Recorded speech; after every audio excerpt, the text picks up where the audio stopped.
Setiap kita akan berpindah. Di dunia saja kadang kita pindah tempat, pindah tugas, pindah domisili. Bukankah setiap perpindahan butuh bekal? Anda dari Jakarta datang ke Garut, bukankah butuh bekal? Butuh kendaraannya, butuh kecukupannya, butuh materinya. Dan satu saat kata Allah, dunia ini pun bahkan akan kita tinggalkan. Dihadapkan di pandangan kita ada orang yang wafat kita dengar, bahkan kita lihat, bahkan kita sholatkan, bahkan kita antarkan ke kuburnya. Dan besok lusa kata Allah kita yang pulang. Pangkat, jabatan, kedudukan, harta, ilmu tidak akan pernah memberikan kepada kita pertolongan, menjadi bekal yang terbaik saat meninggalkan dunia ini. Karena itulah Nabi mengingatkan, setiap tempat punya bekalnya masing-masing.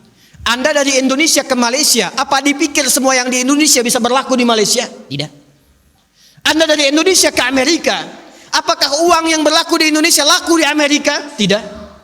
Belum tentu bisa digunakan. Mas sekarang kita dari dunia akan berpindah ke alam selain dunia. Apakah akan menggunakan bekal dunia? Kata Allah tidak. Bekal yang dibawa saat berpulang dan kita katakan meninggal dunia itu hanya satu, yaitu amal saleh. Di dalam Al-Quran tidak disebutkan amal saleh kecuali dengan kalimat zikrullah.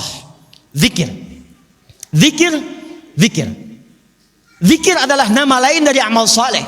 Sekaligus secara bahasa juga pengingat.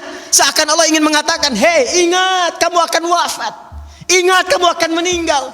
Sekarang pangkatnya tinggi, hartanya banyak, ilmunya luas. Saat pulang ingat, saat meninggal dibawa tidak itu. Pakaian cuma 2 helai kain kafan, tidak ada kantongnya. Dibawa ke alam kubur dunia tidak ada yang ikut. Zikir, ingat. Eling, ingat kata Allah. Yang hanya bisa dibawa amal saleh. Karena itulah ketika Allah meminta kita menunaikan amal saleh, semua amalnya disebut dengan zikir. Bukankah kita diperintahkan menunaikan salat? Salat dalam Al-Quran disebut dengan zikir. Quran surah ke-20 Taha di ayat ke-14. Innani anallahu la ilaha illa ana fa'budni wa aqimis salata li dzikri. Baca Quran, Quran disebut dengan zikir. Quran surah Al-Hijr di ayat yang ke-9. Inna nahnu nazzalna dzikra wa inna lahu lahafizun. Menghafal Quran disebut dengan zikir. Disebutkan 4 kali di surah Al-Qamar ayat 17, ayat 22, ayat 32, ayat 40. Wa laqad yassarnal Qur'ana lidzikri fahal mim muddakir. Doa itu amal saleh disebut dengan zikir. Quran surah ke-7 Al-A'raf ayat 205. Udzkur rabbaka fi nafsika tadarruan wa khifatan wa dunal jahri minal qaul. Anda setelah salat mengucapkan subhanallah, alhamdulillah, Allahu akbar, itu zikir. Quran surah ke-4 An-Nisa ayat 103. Fa idza qadaytumus salata fadhkurullah. Maka kata Allah, ingat, kalau sudah sampai akhir pekan itu, yang dihitung jangan cuma dunianya. Berapa ya harta yang dikumpulkan selama kerja ini? Di pasar berapa keuntungan yang diraih? Di kantor berapa omset yang didapatkan? Berapa pangkat yang sudah diletakkan di pundak itu? Berapa ilmu yang sudah diraih? Kata Allah, ingat saat meninggal apa bekal zikir yang telah kamu siapkan. Bahkan jangan-jangan sampai sekarang pun puluhan tahun kita hidup, untuk sholat pun belum mampu mengenal, mengetahui, memahami apa yang kita baca dalam sholat kita.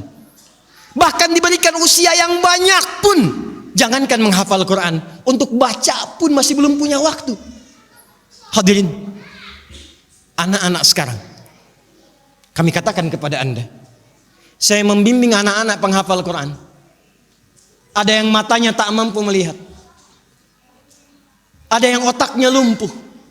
Usia 3 tahun, 4 tahun, menghafal Quran. Sampai hafal 30 juz. Dan ketika kami tanyakan kepada mereka, kenapa Anda menghafal Quran? Mereka katakan, untuk menjadi bekal ketika berjumpa dengan Allah subhanahu wa ta'ala. Ada seorang anak matanya buta.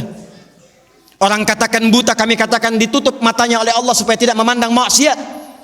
Dia menghafal Quran, bapaknya menggendong, menaikkan ke motor, diantarkan ke penghafal Quran. Sampai selesai hafalan Qurannya, ketika dia pulang ditanya, kalau kami ingin berikan hadiah, apa yang kau harapkan?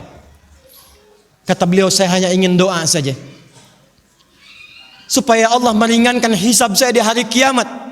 Saya ingin katakan, ya Allah, saya mengakui saya banyak berbuat dosa, maka mohon dengan Quran yang telah hamba hafalkan ini, kurangi hukuman kami ya Allah, ringankan hisab kami ya Allah.